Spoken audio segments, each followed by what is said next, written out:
Hey there, this is the One Boom, and welcome to a brand new video. We are going to be talking about Black Ops 6 today, but more importantly, and before that, we're going to be talking about today's sponsor that I personally reached out to because I love the look of their product, and after they sent me samples, I love the taste, feel, and design of their product, and that is, of course, Glitch Energy. If you guys have been watching me for a while now, you know that I preach about Glitch Energy a lot because it is a clean energy drink with no BS ingredients. There's a very short list of ingredients in this stuff, and compared to other powdered energy drinks, it's actually refreshing and not overly sweet and mouth-coating. Making a double dose of Glitch feels like still a less overpowering experience than a single dose of other competing brands.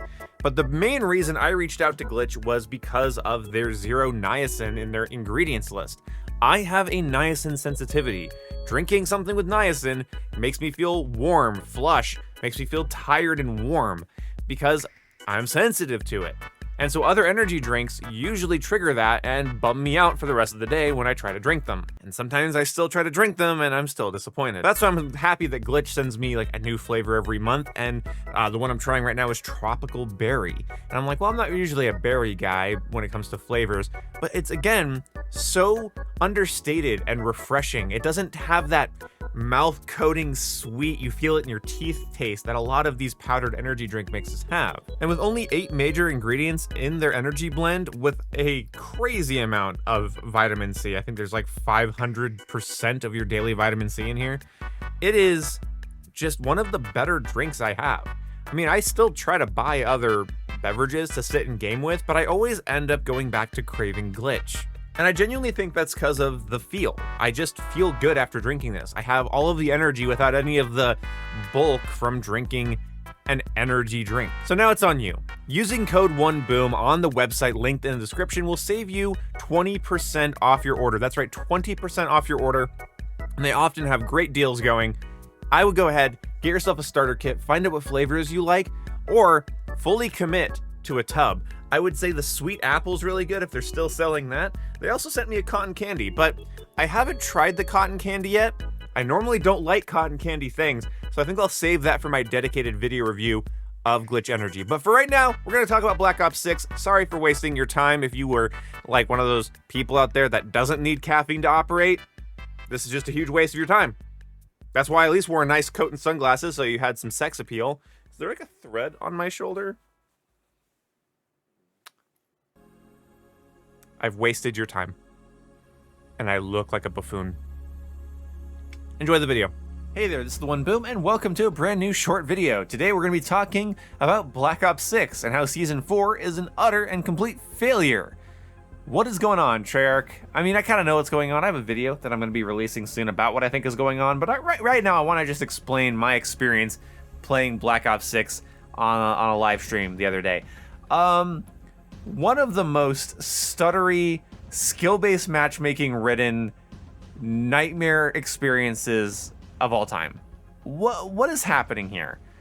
Why are we making the matchmaking stricter as your player base dwindles into dust? Who are you trying to scare away? Who are you trying to keep out of the player pools of your next game? Why is my ping never below 50 anymore?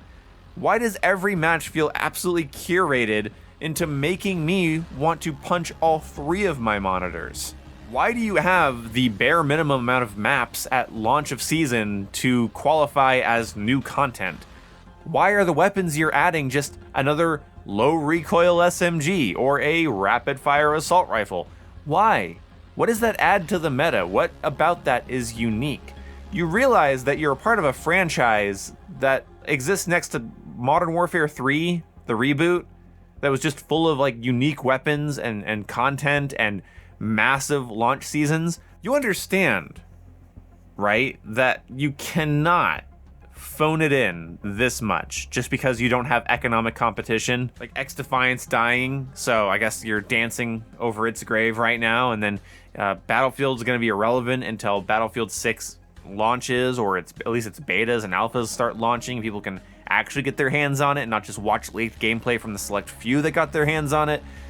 You know, like Halo isn't going to probably have a new game out until the next Xbox, and there's no promises that's gonna capture anybody with how Halo fucking Infinite went at launch. Oh my god, don't get me started.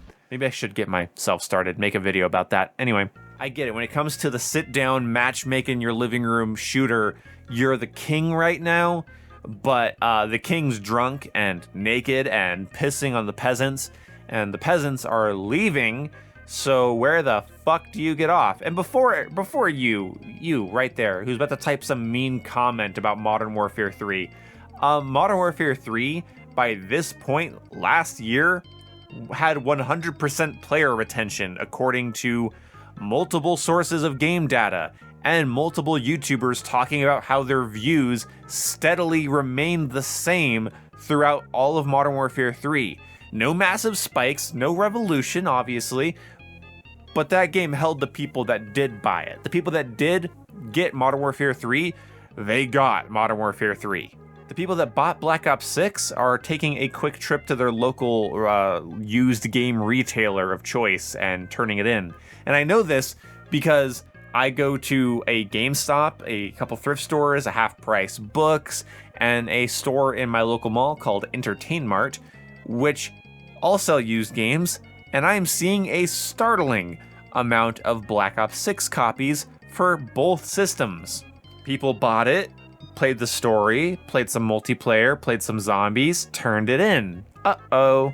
And I hate to be condescending, it's just that Treyarch seems to think, or Activision seems to think, Microsoft seems to think, they seem to think, this weird, ethereal, undescribable they seems to think that Treyarch games hold so much aura, they hold so much sauce, they have so much riz, as they say, that people will just pull their wallets out faster than they can think and play longer than any human should. And this is not the case. Well, bro, we dealt with this back in Black Ops Cold War, man. Like, honest to God, like, how did we go through Black Ops Cold War with how bad its post-launch was? And everyone was like, well, it's because of COVID. Oh, okay. Sure, let's blame COVID for every bad design decision in Black Ops Cold War and every bad post-launch decision. Okay, sure, but what now? Well, what about Black Ops 4 before that? What has Black Ops as a series looked like since after David Vonderhaar left, since after Tony Flame took over? What does this series, this sub-series, look like anymore? Because Modern Warfare 2, by this point in its life cycle, was boring and not releasing enough content, but it wasn't outright just breaking the game with seasons as far as I remember. I never loaded up the game, looked into my webcam at my chat and just said, hey, they made this worse. Like, it was consistent, even if it was like a 4 out of 10 most of the season, it was consistently a 4 out of 10 through most of the season. Black Ops 6 is fluctuating in the bottom 3 so hard, I don't know what to do about it other than to say, hey, let's stop giving Treyarch money. And you know, the next game might be like Sledgehammer and Treyarch, which I, as a content creator, am super excited for. But if you're not a content creator, let's just stop. Let's stop pre-ordering these. Let's stop acting like Black Ops saves us after Infinity Ward abuses us. Like, Treyarch fans will play the worst, most ugly schlock shooter ever and be like, well, at least it's not modern campfare. And it's like, well, I'd rather play a good game with bad pacing than a game with bad pacing that's bad. Like, the Black Ops 6 gameplay loop has not improved at all through the life cycle. Movement and jumping around and sliding around and everything has just not been tweaked enough to make the game feel grounded or consistent, and the game actually has become more and more, for lack of a better term, annoying. Like, the reason we only had one Exo COD game was because the exosuits were so jarring and jumpy that it made the game hard to predict and hard to deal with for the average person. And now we have, like, the same problem in this game, where characters can launch into slides and stuff so damn quick that it just makes the game feel bad. Like, the game is annoying to play. Like, when we had, like, Infinite Warfare and Black Ops 3, you had momentum and inertia. Your character had weight to them. And in Black Ops 6, your character doesn't. You're just sprinting in circles and sliding and diving. And I'm not saying it's a terrible game and that I hate every aspect of it and I can't even, like, manage or do well. Not the point, not what I'm saying. I'm saying you have this annoying gameplay loop that is exacerbated by incredibly boring maps that, while some people exaggerated the problems with, yeah, they are boring, they lack gimmick, they lack taste, they lack intrigue, they lack variety, and now we have these DLC maps that also lack those things. And it's like, when are we gonna hold Treyarch to the standard that we hold Infinity Ward to, or Sledgehammer Games, or other shooters? How about we stop acting like Treyarch is the savior of the franchise when Treyarch can't even save its own individual titles after it loses half its player base? So, anyway, thank you guys so much for coming out and watching this, and I'm just really sad. Because even if Black Ops 6 was a flawless game in terms of its meta and design and everything, then it'd be really sad that these seasons keep making the game load slower, have more bugs. I have more loadout bugs, more firing range bugs, more stuttering in matches, terrible matchmaking experience, terrible, super strict skill-based matchmaking, high ping lobbies, just not a good time at all. And that's sad in of itself, but like, I think I know why. And in my next video, that'll be a bit longer, I'm gonna talk about why, and it comes down to economic competition and the fact that clearly we have a skeleton crew running Black Ops 6. So stay tuned for that video, hit the bell icon to get notified when that goes live, and I'll see you when I go live as well. I don't know where that sentence is going, but I'm going to go stop recording this. But I live stream, so hit the bell icon is I think what I was gonna say there. That completely escaped my brain. I'm sorry, gang. Anyway, goodbye.